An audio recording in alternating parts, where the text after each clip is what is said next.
morning, good afternoon, and good evening. My name is Ryan, and today we're taking another look at Hurricane Beryl with an update video on its current state. As it has made landfall uh, about probably 7-ish hours ago. If we take a look here at our infrared satellite, you can see the storm's still pretty strong in that eye wall. This was out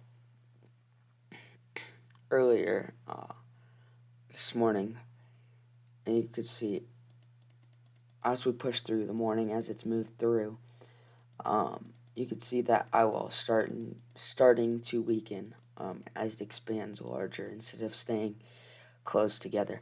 Most of the bands are now on shore, but we still have 1 to 2 more bands that need to make landfall. That could bring more rain, flooding, and things like that. The Houston Metro is currently under a flash flood warning, so don't attempt to travel if you don't need to. And then those storm surge and hurricane warnings are still in effect for about 8 more hours.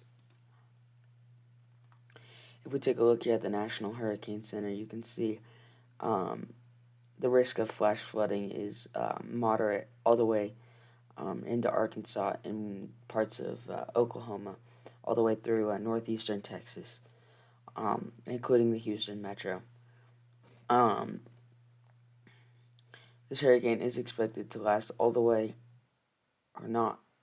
Now that it is now a tropical cyclone. It has or a tropical storm. It has knocked itself down from a hurricane after it made landfall. It is supposed to go all the way to Canada as a post potential tropical. Life-threatening storm surge will continue through this afternoon for Texas, Port O'Connor, Sabine Pass, including the eastern portion of in Galveston Bay. Damaging wind gusts, of course, considerable flash flooding, urban flooding, all of that's expected. Rip currents will cause life-threatening beach conditions well through the day tomorrow.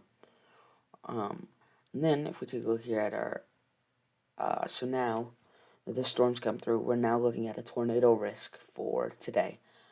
Later this afternoon, we are looking at a pretty good tornado risk here. This is at 10 a.m. Mountain Time, but if we take a look here, you can see the time here.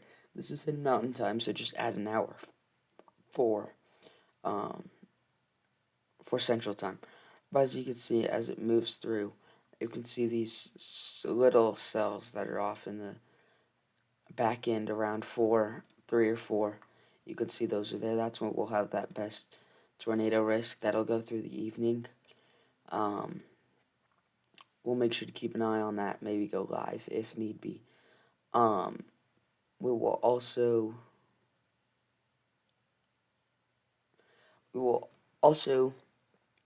be posting an evening update tonight about hopefully around 6 is when that evening update will come out. But if need be, we'll go live. If you take a look here at the Storm Prediction Center, you can see we have an enhanced risk for that area along the Louisiana-Texas border with a 10% tornado risk. We're not really looking at a wind risk or a hail risk, mainly just that tornado risk today due to that hurricane coming through. If we take a look here at the Houston cameras, you can see here that we've got intense flooding on some of the highways. You can see more of it back here. But that's just saying stay off the roadways. If you don't need to go out, don't go out, because these cars could very well get stuck, especially these smaller ones. And then you're in a world of trouble. If we take a look here, you can still see we have hurricane-like looking conditions with that strong wind and that heavy rain here on Beltway 8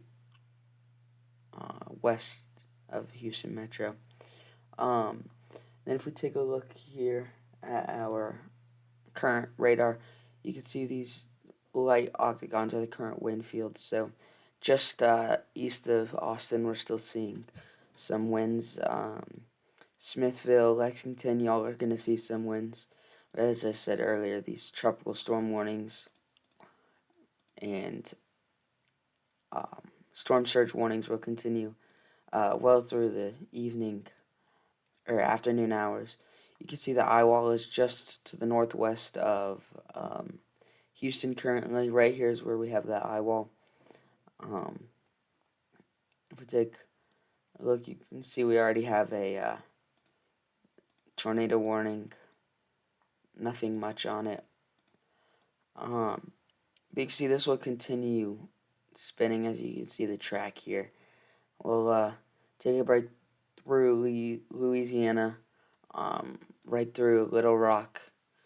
We'll continue up northeast through Indianapolis, and then just north of Columbus, and then well into Oklahoma, or not Oklahoma, Canada. Sorry.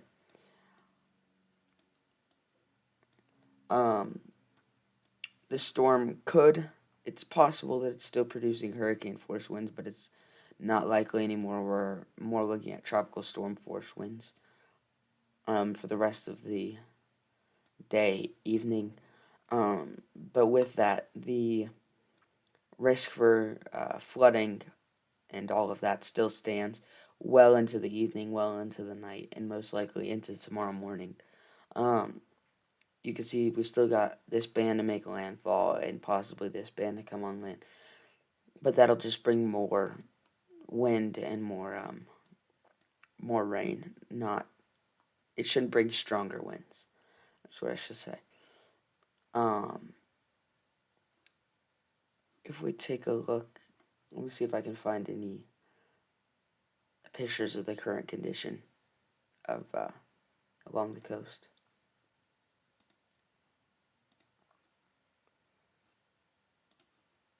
Let's see.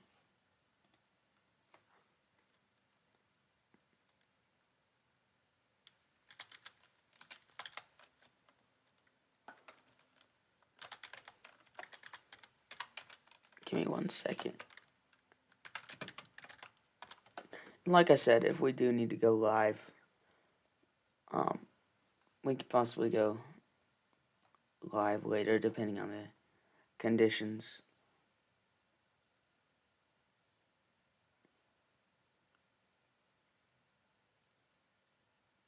Okay. There's currently no damaged pictures that I could find. Oh, shoot.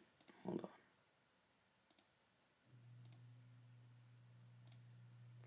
Here we go. There's no pictures that I could find.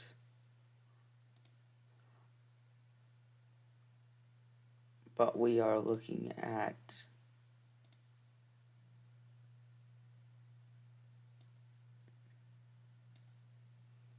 the possibility of a severe weather outbreak today. No pictures I could find, but I can show you the outage map just to get a sense of that. If we take a look here at power outages, state outages, county outages. So as you can see here, we've got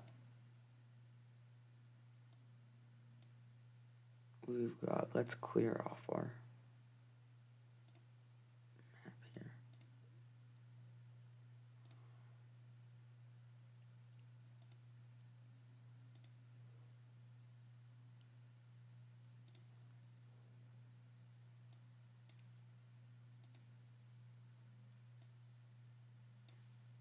Alright, if we take a look here, we can see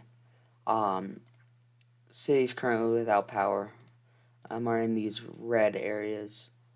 Lexington without power. So Houston Metro is most likely without power.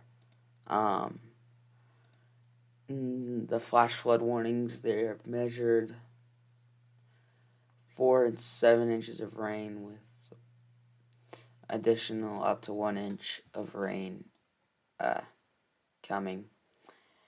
I think that will be all for this video. Like I said, we'll post that evening update.